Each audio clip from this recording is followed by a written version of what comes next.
주위를 둘러봐도 이 농아부 정보선 전도사님이 없기 때문에 몰래 수어 한마디 하고 오늘 예배 시작하도록 하겠습니다. 네, 오늘 설교 제목인데, 오늘 설교 제목은 뭐 저런 제목이 있을까 싶을 정도의 온탕과 냉탕이라는 제목입니다. 온탕과 냉탕을 한번 해보도록 하겠습니다. 온탕은 따뜻한 탕이잖아요. 따뜻하다는 기억하시는지 모르겠는데 이 두 손바닥으로 이 아랫배에서 위로 이렇게 쓸어 올리시는 겁니다. 그러면 따뜻하다. 이 탕이라는 이 표현이 굉장히 재밌는데요. 한번 따라해 보시겠어요? 이렇게 손을 이렇게 하시고 이 손 사이에 손가락 3개를 넣어서 이렇게 흔드는 겁니다. 이게 왜 탕일까요? 목욕탕의 그 모양이죠. 네, 따뜻한 탕. 네, 따뜻한 온탕과 네, 냉탕은 어떻게 하죠? 추운 탕. 네. 다시 한번 해보도록 하겠습니다. 굉장히 고난이도의 수어입니다. 네, 온탕과 냉탕 한번 해보도록 하겠습니다. 시작. 온탕과 네, 냉탕. 네. 이거로 인사는 할 수 없겠네요, 그죠? 네. 여러분 어떻게 뭐 사우나나 혹은 온천 같은데 가는데 좋아하십니까? 이 온탕도 있고 냉탕도 있잖아요, 그죠? 온탕과 냉탕만의 그 장점이 있는 것 같습니다. 온탕에 딱 들어가면 우선 몸이 다 피로가 딱 풀리는 것 같고 노곤해지고 계속 이렇게 누워 있으면 좋겠다 싶은데 계속 누워 있으면 돼요, 안 돼요? 안 되죠. 그러면은 이제 온탕에서 나와서 몸이 축 처진 상태에서 냉탕을 들어갑니다. 그럼 어떻게 되죠? 정신이 확 들죠. 네. 온탕과 냉탕을 오간다라는 그런 말이 아마 그런 차원에서 이제 사용되는 단어 또는 속담 또 그런 격언인 것 같습니다. 갑자기 반전된 180도 반전된 반대의 상황을 맞닥뜨리게 될 때 사용하는 표현인데, 이제 온탕은 주로 어떤 긍정적인 상황들을 이야기한다면 그런 긍정적인 상황들 이후에 갑자기 추락을 하거나 아니면 부정적이고 나쁜 상황에 빠지게 되는 어떤 반전적인 상황에서 우리가 온탕과 냉탕을 오간다라는 표현을 사용을 합니다. 비슷한 말로는 전혀 성경적이진 않지만 천당과 지옥을 오간다 뭐 이런 표현들도 있는 것 같습니다. 그죠? 오늘 읽은 이 8장 본문에서는 이 표현에 딱 들어맞는 경험을 한 인물이 등장을 하게 됩니다. 바로 예수님의 제자인 베드로인데요. 베드로가 이 같은 시간 안에서 또 아마도 같은 공간으로 추정되는데 그 상황에서 급격한 상황의 변화를 겪게 되는 이유, 그리고 그러한 상황에 대한 예수님의 전혀 극명하게 다른 평가와 반응, 그리고 반복해서 예수님에게 제자들이 계속해서 제시하신 예수님의 그 사역의 특징들을 우리가 함께 생각을 해보면서 신앙생활을 할 때 지켜야 하고 또 우리가 기억해야 할 그 방법들, 법칙들을 명심해보고 함께 결단해보는 오늘 시간들이 되었으면 좋겠습니다. 예수님은 제자들에게 가이사랴 빌립보라는 도시의 거리에서 질문을 합니다. 성경을 보시고 마가복음 8장 27절 한번 함께 읽어보도록 하겠습니다. 시작. 예수와 제자들이 빌립보 가이사랴 여러 마을로 나가실새 길에서 제자들에게 물어 이르시되 사람들이 나를 누구라고 하느냐. 예수님이 제자들에게 물어보는 거죠. 사람들은 과연 나를 보고 누구라고 이야기하느냐라고 물었다고 합니다. 근데 그 물었던 장소가 어디라고 이야기하고 있죠? 빌립보 가이사랴. 다른 성경에는 가이사랴 빌립보라는 곳으로 등장을 하는데요. 이 장소를 제가 잠깐 소개해 보자면 원래는 이 가이사랴 빌립보라는 이름을 가지지 않았고요. 파니아스 혹은 바니아스라는 이름으로 불리던 곳이라고 합니다. 사진을 보시면 바로 이 그림을 한 상반신은 인간의 몸, 그리고 하반신은 염소의 하반신, 그리고 머리에는 사냥 혹은 염소의 뿔을 가지고 있는 형태를 가진 이 신의 이름이 바로 뭐냐면 판입니다. 판.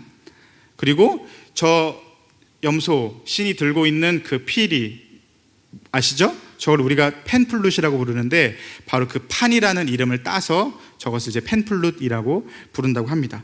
그러니까 이 사람의 이름을 따서 만든 지명인 겁니다. 파니아스 또는 바니아스라는 지명이. 그러니까 얼마나 많은 그 우상 숭배가 이루어졌던 곳인지 우리가 추측을 할 수가 있다는 것이죠. 바로 이 신의 도시, 판의 도시라는 의미를 가진 바로 파니아스라는 도시였다는 것입니다. 위치상으로는 갈릴리 호수 북방에 있는 헬몬산 기슭에 위치하여 있고요. 요단강의 수원지가 있는 경치가 좋고 아주 비옥한 지역으로 알려져 있습니다. 지도를 보시면 저 중간에 까맣게 돼 있는 부분이 이제 갈릴리 호수고요. 그 위쪽으로 쭉 올라가다 보면 이제 가이사랴 빌립보 지역이 등장을 하게 되는 거죠. 저희가 여호수아 묵상할 때 이제 지파별로 땅 분배를 하지 않았습니까? 그때 요단 동편에 남아있던 두 지파 반 중에서 므낫세 반 지파가 목축을 하기 너무 좋은 땅이라고 해서 남아있던 곳이 바로 저 지역이라는 것입니다. 신약 시대에 와서는 이곳은 분봉왕 헤롯 빌립이 통치하던 지역이었습니다. 이 헤롯은 누구냐면 예수님이 아기 때 모든 아기를 죽이라고 명령했던 그 헤롯의 아들입니다. 헤롯 빌립이 통치하던 지역이었는데 이 분봉왕이었던 이 빌립이 그 지역을 로마의 황제인 카이사르, 성경에서는 가이사랴라고 나오는 그 황제에게 바친다는 의미로 그 이름을 파니아스에서 가이사랴로 변경을 합니다. 그리고 자신이 다스리는 넓은 전체 지역의 수도로 삼습니다. 근데 황제의 이름을 붙인 것뿐만이 아니라 그 뒤에 자신의 이름 빌립을 붙여서 저 지역이 결국에는 가이사랴 빌립보라는 이름을 가진 도시가 되었다고 합니다. 이러한 가이사랴 빌립보는 그 주변 지역의 정치적인 수도 중심지였을 뿐만 아니라 종교적인 중심지이기도 하였던 것 같은데 예수님과 대화를 나누었던 곳이 바로 이곳이었다고 추정이 됩니다. 우리 사진을 한번 보시겠습니다. 사진을 보시면 이렇게 되어 있죠. 저 글씨는 이제 그래픽으로 집어넣은 거고요. 왼쪽에 보면 큰 동굴 하나가 보이고 그 옆으로 큰 절벽들이 있죠. 그리고 그 절벽 앞에 이 그 터들, 신전에 무너진 신전의 터들이 남아 있는데 현재 이제 저러한 모습을 가지고 있다고 합니다. 저곳의 이름이 이제 아까 말씀드렸던 그 반은 염소고 반은 사람인 신의 성소, 성지라는 이름을 가진 곳입니다. 근데 이곳을 이제 현재 과거에 어땠는지 이 그림으로 복원을 한 지도가 있는데 보시면 원래는 저런 모양이었다는 거죠. 아까 왼쪽에 있던 그 동굴이 저 건물 뒤에 가려져 있죠. 그곳이 이제 판의 석굴이고요. 그 앞에는 로마의 황제인 아우구스투스를 기념하는 그런 신전이 있었다고 합니다. 그리고 중심에는 그리스 로마 신들 중에서 가장 높은 위치를 차지했던 제우스 신전이 있었고요. 그 오른쪽에 조금은 낮게 또는 광장 형태로 펼쳐져 있던 곳이 바로 아까 보여드렸던 그 판이라는 신의 신전이 있었다는 것입니다. 이곳은 항상 이 이방 신들에게 또는 황제에게 제사를 드리거나 또는 성지 순례를 하기 위해서 수많은 인파들이 붐볐던 곳이었다고 합니다.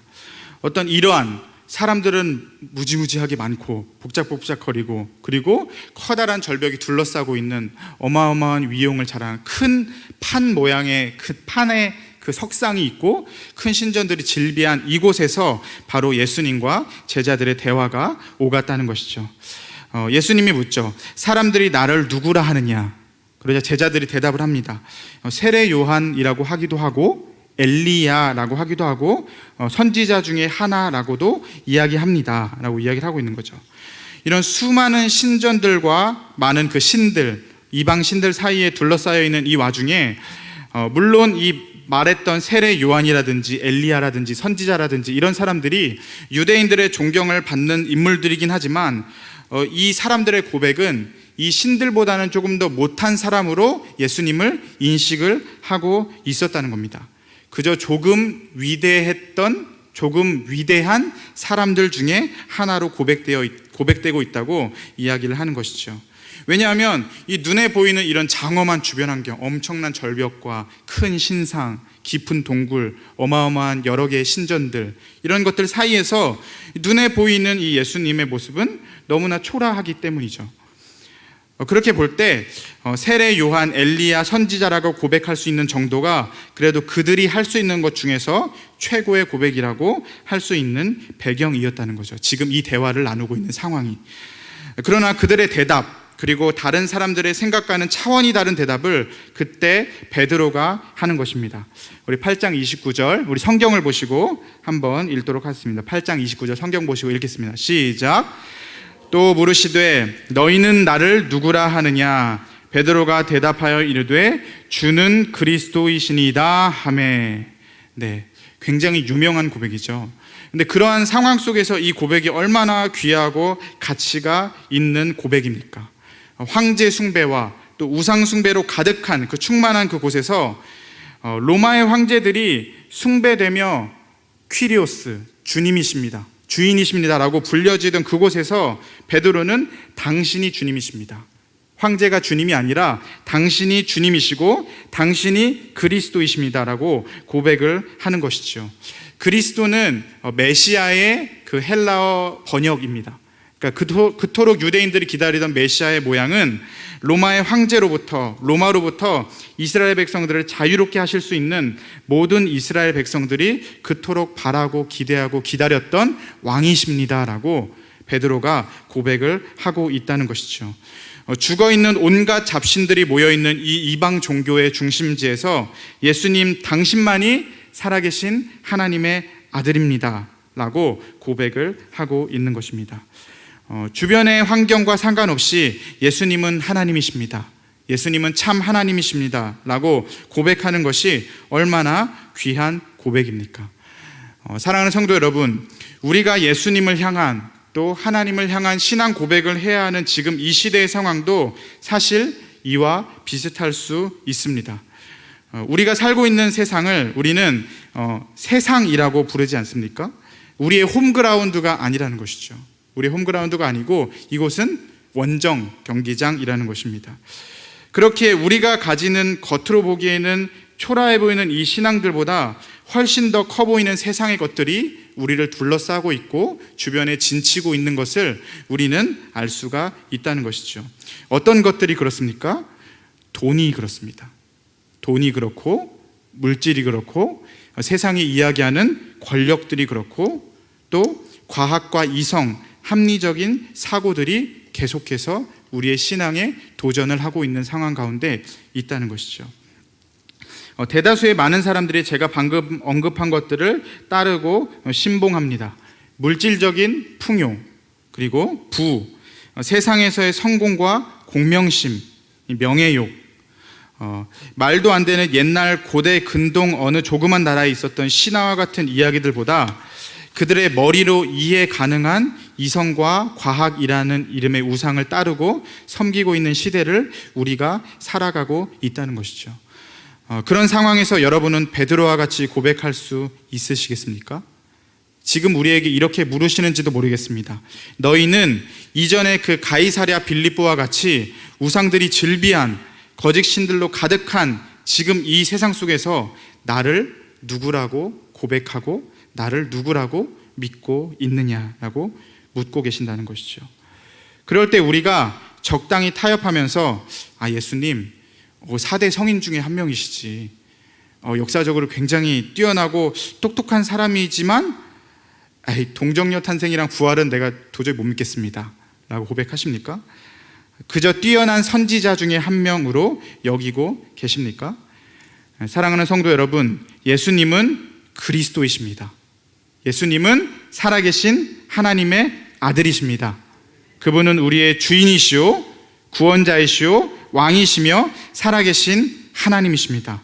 모든 죽어있는 우리의 삶에는 어떠한 영향도 줄 수 없는 거짓 신들과는 전혀 다른 하나님이라는 것입니다. 우리 한번 그러한 마음으로 우리 베드로처럼 함께 고백했으면 좋겠습니다. 주는 그리스도십니다. 주는 살아계신 하나님의 아들이십니다. 네, 한 번 더 고백하겠습니다. 주는 그리스도십니다. 주는 살아계신 하나님의 아들이십니다. 어떤 상황에서든지 저와 여러분이 이와 같은 고백을 담대하게 하며 그리하여 예수님께 칭찬받는 삶이 되시기를 주님의 이름으로 간절히 축복합니다. 오늘 본문에서는 이제 베드로의 고백 이후 바로 제자들에게 침묵을 요구하십니다. 마가복음에서는요. 그런데 마태복음의 병행 구절과 비교해 보면 둘 사이에서 대화 내용 중에 생략된 부분들이 있습니다. 뭐냐면 예수님이 베드로를 칭찬하시고 그에게 축복을 하는 장면인 거죠. 어떠한 내용들이 있냐면 바요나 시모나 내가 복이 있도다 라고 이야기하는 장면이 나옵니다. 그리고 너는 베드로라. 그 이전까지는 아마 시몬이라는 이름으로 불리어졌는데 이때부터 내가 너의 이름을 반석이라는 뜻을 가진 베드로라고 이름을 짓겠다. 그리고 그 반석 위에 내가 교회를 세울 것이다. 그 교회는 음부의 권세가 이기지 못한다. 그리고 무엇이든지 메고 무엇이든지 풀 수 있는 천국 열쇠를 약속받는 장면들이 등장을 하는 것이죠. 여기까지는 이제 베드로의 입장에서는 이제 온탕인 것입니다. 그런데 이 마태복음과 마가복음, 누가복음 이 세 개의 동일한 평행 구절이 있는 본문 직후에 똑같이 냉탕으로 빠지는, 찬물을 끼얹는 것과 같은 일들이 생기게 됩니다. 세 개의 복음서 모두에서 베드로는 예수님을 향해서 이렇게 멋진 고백을 한다는 것이죠. 그런데 이 멋진 고백 이후에 바로 붙어서 일어나는 사건을 통해서 그 예수님께 책망을 받는 장면이 나오는데, 왜냐하면 그 이후에 예수님이 제자들에게 이렇게 말씀을 하시는 겁니다. 자신이 고난을 당할 것, 그리고 죽임을 당할 것을 이야기하신다는 것이죠. 마태복음 16장 21절에도 예수 그리스도께서 자기가 예루살렘에 올라가 장로들과 대제사장들과 서기관들에게 많은 고난을 받고 죽임을 당하고 라고 이야기를 하십니다. 오늘 본문 마가복음 8장 31절에도 그 내용이 담겨져 있는데 우리 앞에 보시고 한번 함께 읽겠습니다. 시작! 자가 많은 고난을 받고 장로들과 대제사장들과 서기관들에게 버림받아 죽임을 당하고 사흘 만에 살아나야 할 것을 비로소 그들에게 가르치시되. 누가복음 9장에도 역시 동일한 내용이 담겨져 있는 것이죠. 이제 큰맘 먹고 베드로가 정말 놀라운 신앙 고백을 했고, 그가 고백한 것처럼 위대하신 하나님이신 예수님이 그 위대한 이름 그대로 위대한 방법으로 일하실 줄 알았는데 예수님의 입에서 나오는 것은 전혀 제자들의 예상 밖의 이야기였다는 것이죠. 내가 예루살렘을 가기는 갈 거야. 그런데 거기서 장로들과 대제사장, 서기관들에게 고난을 받고 죽임을 당할 거야 라고 제자들에게 이야기를 하신다는 것이죠. 분명히 죽음뿐만 아니라 그 이후에 다시 살아날 것, 부활에 대한 약속도 하셨으나 제자들에게는, 특히 가장 가까이에 있는 베드로에게는 예수님이 죽는다는 소리가 가장 크게 들렸던 것 같습니다.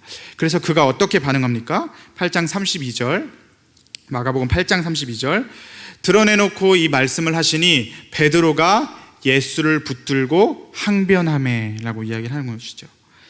여기 나오는 이 항변하다라는 이 단어가 그저 예수님 저는 반대합니다, 저는 예수님의 그 의견에 동의하지 않습니다 라는 정도의 수준의 어떤 그 의미가 아니라는 것이죠. 에피티마오라는 헬라어를 사용했는데 이 영어로는 리뷰크라고 이제 해석이 되었습니다. 어떤 의미를 가지냐면 몹시 비난하다, 몹시 그냥 반대합니다, 동의하지 않습니다 이 정도가 아니라 몹시 비난하다, 책망하다, 엄격하게 따지다라는 의미를 가진 단어라는 것이죠. 마태복음에서는 주여 그리 마옵소서라는 명령형의 문장까지도 등장을 합니다. 그러니까 예수님을 붙들고, 예수님이 좀 더 위대하고 살아계신 하나님의 아들이시고 그리스도시고 메시아고 이제 그분만의 방법을 사용해서 뭔가 큰 변화가 있을 줄 알았는데 내가 예루살렘에 가서 죽을 것이다, 고난을 받고 죽을 것이다 라고 얘기하자 베드로가 어떻게 했다고요?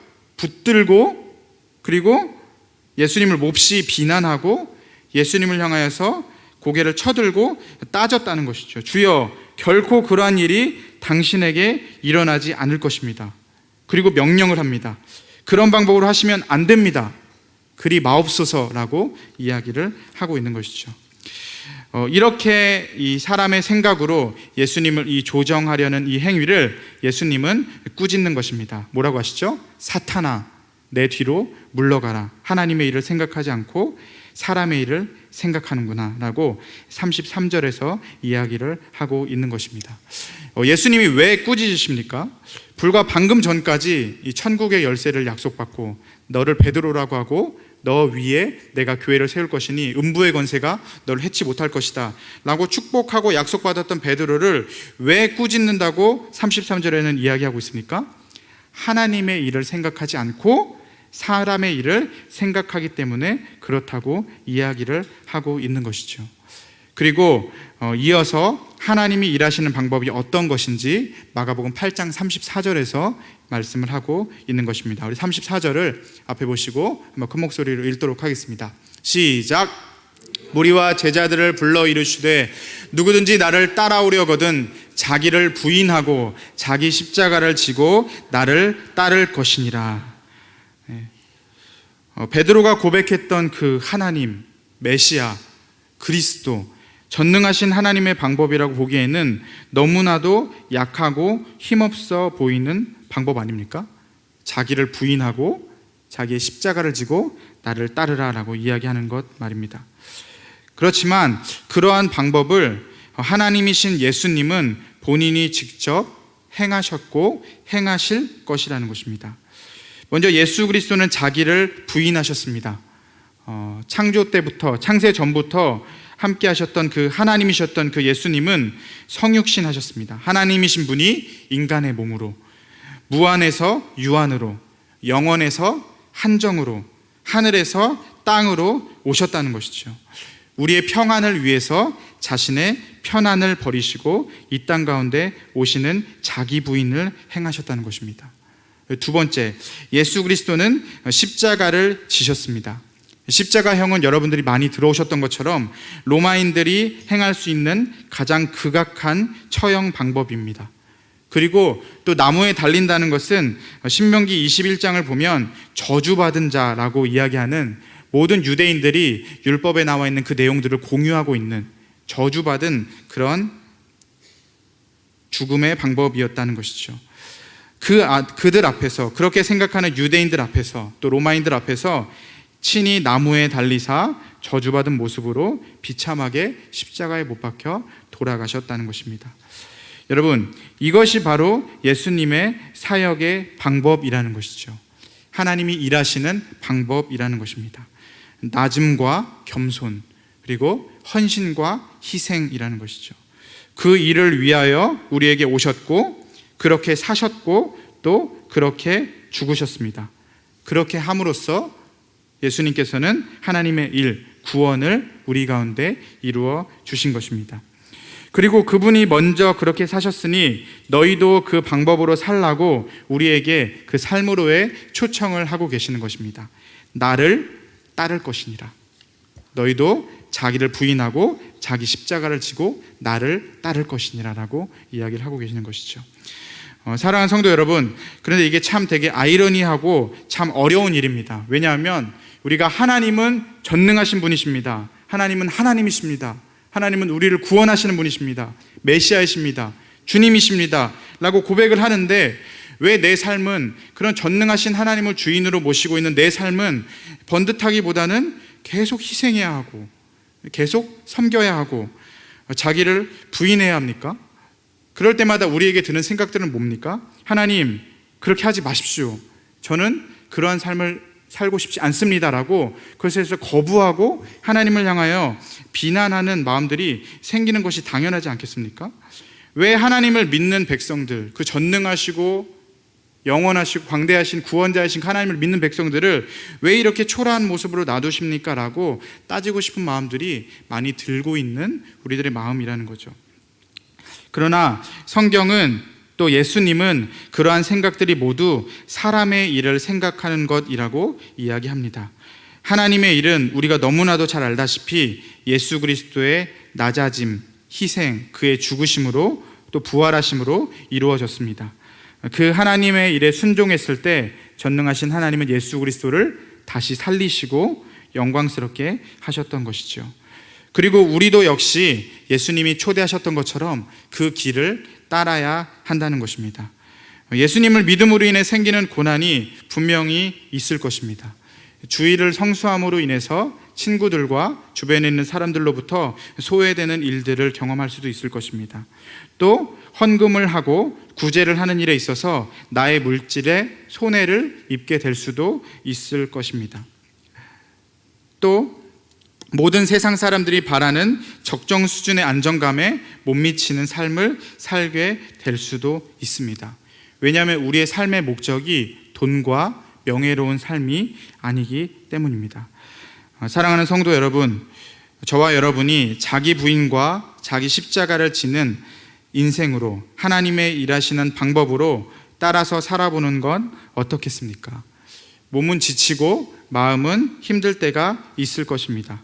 상황이 개선될 여지가 전혀 보이지 않을 수도 있을 것입니다. 그러나 우리의 몸은 지치고 무너져 있으나 하지만 우리의 눈은 부활의 영광을 바라보고 우리 안에는 보배가 있고 우리는 예수의 생명을 가졌기에 우리가 알고 있는 전능하신 하나님, 그러나 우리가 맞닥뜨리는 그 전능하신 하나님과는 전혀 다른 삶의 순간순간들이 굉장히 큰 차이를 보인다고 할지라도 꿈꾸는 이상은 온탕인데 지금 내가 빠져있는 현실은 냉탕이라고 할지라도 의연하게, 담대하게, 그리고 당당하게 살아갈 수 있는 믿음의 사람들이 되시기를, 또 하나님이 여러분 각자의 삶에 그렇게 살아갈 부활의 큰 능력을 주시기를 주님의 이름으로 간절히 축원합니다. 우리 마지막으로 이러한 우리 그리스도인의 삶이 잘 요약되었다고 생각되어지는 고린도후서 4장 7절부터 11절까지의 말씀을 우리 앞에 화면 보시고 크게 우리의 믿음의 고백이라고 생각하시고 크게 한번 합독하시고 예배를 마쳤으면 좋겠습니다. 함께 크게 읽겠습니다. 시작. 우리가 이 보배를 질그릇에 가졌으니 이는 심히 큰 능력은 하나님께 있고 우리에게 있지 아니함을 알게 하려 함이라. 우리가 사방으로 우겨쌈을 당하여도 쌓이지 아니하며 답답한 일을 당하여도 낙심하지 아니하며 박해를 받아도 버림받지 아니하며 거꾸러뜨림을 당하여도 망하지 아니하고 우리가 항상 예수의 죽음을 몸에 짊어짐은 예수의 생명이 또한 우리 몸에 나타나게 하려 함이라. 우리 살아있는 자가 항상 예수를 위하여 죽음에 넘겨짐은 예수의 생명이 또한 우리 죽을 육체에 나타나게 하려 함이라. 아멘. 네, 우리 이러한 삶을 살아가게 되는 저와 여러분들이 되었으면 좋겠습니다.